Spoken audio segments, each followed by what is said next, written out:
In this video, I'm going to build off of using the iPad as a document camera.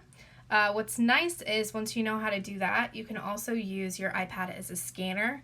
Another nice thing is if you don't use it as a document camera, you can actually use the photo feature on your iPad as a scanner as well. So from home, if you find yourself needing to scan a piece of paper or an answer key or something, it is an option. And the way you do it is you use the Notes app. So on your home screen, you're going to want to look for the Notes app.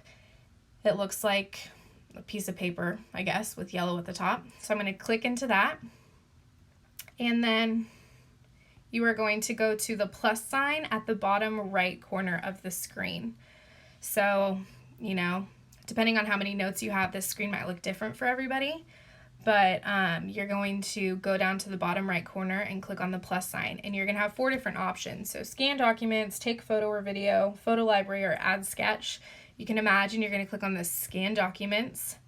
And it basically opens the camera, but the camera is specially, designed to do scanning. So this is just, honestly, a worksheet I found from a couple years ago. Why we hold on to these things, I don't know.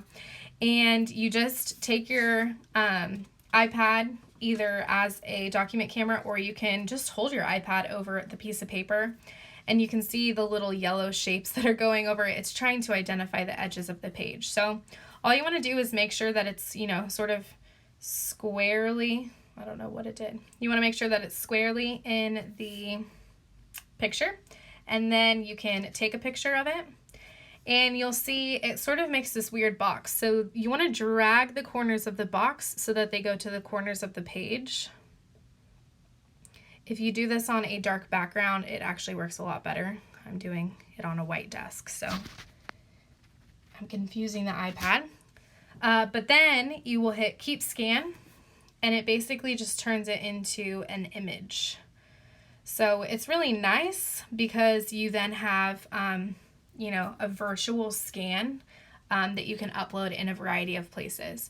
The other thing that I like is you can go through, if you want to make it actually look like you scanned it, you can click on the little 3 circles, and you can go through and sort of do some different filtering options. So there's color, there's grayscale. For scanning, I like black and white. That makes it look like you actually scanned it, like on a copier or photo. So those are some of the different options. So I would probably put it as black and white and then click on done. And what's nice about that is you are then able to use it in a variety of places. So if you hit save, it'll put it under all of your scanned documents.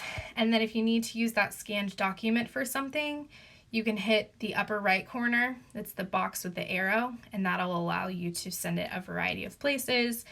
Via email, Notability, you could put it on Google Classroom.